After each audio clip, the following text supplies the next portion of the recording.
जय श्री राम। हमारे चैनल को लाइक, शेयर और सब्सक्राइब करें और रामचरितमानस की ऐसी ही प्रेरणादायक कहानियों के लिए जुड़े रहें। नई वीडियो की जानकारी के लिए नोटिफिकेशन बटन दबाएं। अब आगे की कथा सुनिए। जय श्री राम।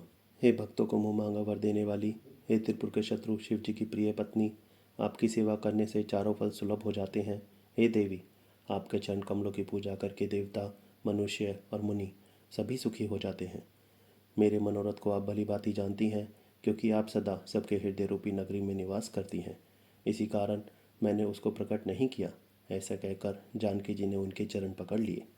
गिरजा जी सीता जी के विनय और प्रेम के वश में हो गई। उनके गले की माला खिसक पड़ी और मूर्ति मुस्कुराई। सीता जी ने आदरपूर्वक उस प्रसाद को सिर पर धारण किया। गौरी जी का हृदय हर्ष से भर गया और वे बोली, हे सीता, हमारी सच्ची आशीष सुनो। तुम्हारी मनोकामना पूरी होगी। नारद जी का वचन सदा पवित्र और सत्य है। जिसमें तुम्हारा मन अनुरक्त हो गया वही वर तुमको मिलेगा। जिसमें तुम्हारा मन अनुरक्त हो गया है वही स्वभाव से ही सुंदर सांवला वर श्री रामचंद्र जी तुमको मिलेगा। वह दया का खजाना और सुजान सर्वज्ञ है, तुम्हारे शील और स्नेह को जानता है। इस प्रकार श्री गौरी जी का आशीर्वाद सुनकर जानकी जी समेत सब सखियाँ हृदय में हर्षित हुई। तुलसीदास जी कहते हैं, भवानी जी को बार बार पूछकर सीता जी प्रसन्न मन से राजमहल को लौट चली। गौरी जी को अनुकूल जानकर सीता जी के हृदय में जो हर्ष हुआ वह कहा नहीं जा सकता। सुंदर मंगलों के मूल उनके बाएं अंग फड़कने लगे। हृदय में सीता जी के सौंदर्य की सराहना करते हुए दोनों भाई गुरु जी के पास गए। श्री रामचंद्र जी ने विश्वामित्र जी से सब कुछ कह दिया, क्योंकि उनका सरल स्वभाव है, छल तो उसे छूता भी नहीं। फूल पाकर मुनि ने पूजा की, फिर दोनों भाइयों को आशीर्वाद दिया कि तुम्हारे मनोरथ सफल हो। यह सुनकर श्री राम लक्ष्मण सुखी हुए। श्रेष्ठ विज्ञानी मुनि विश्वामित्र जी भोजन करके कुछ प्राचीन कथाएं कहने लगे।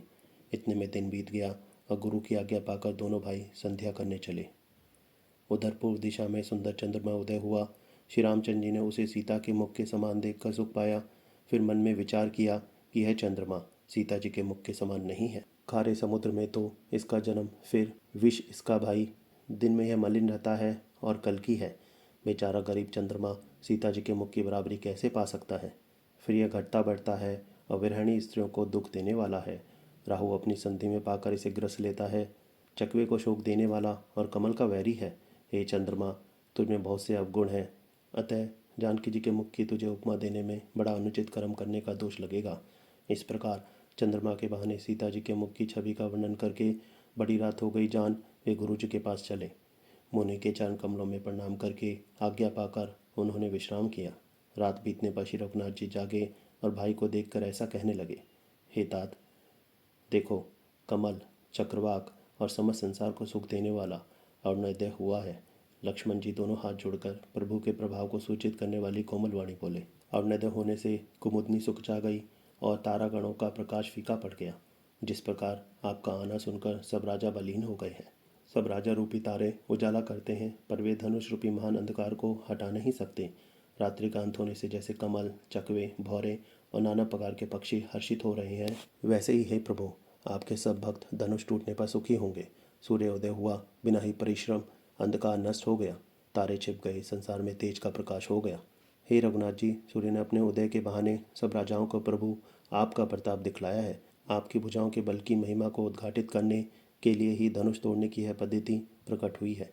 भाई के वचन सुनकर प्रभु मुस्कुराए। फिर स्वभाव से ही पवित्र श्री राम जी ने शौच से निवृत्त होकर स्नान किया और नित्य क्रम करके वे गुरु जी के पास आए।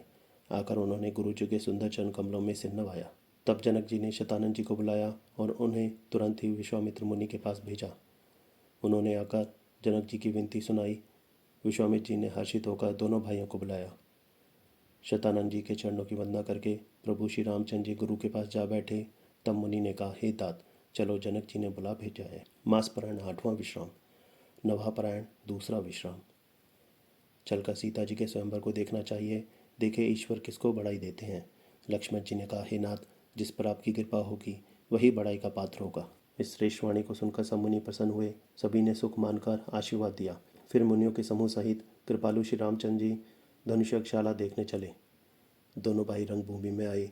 ऐसी खबर जब सब नगरवासियों ने पाई, तब बालक, जवान, बूढ़े, स्त्री, पुरुष सभी घर और कामकाज को भुलाकर चल दिए। जब जनक जी ने देखा कि बड़ी भीड़ हो गई है, तब उन्होंने सब विश्वास पात्र सेवकों को बुलवा लिया और कहा, तुम लोग तुरंत सब लोगों के पास जाओ और सब किसी को यथा योग्य आसन दो। उन सेवकों ने कोमल और नर्म वचन कहकर उत्तम, मध्यम, नीच और लघु स्त्री पुरुषों को अपने अपने योग्य स्थान पर बैठाया। जय श्री राम।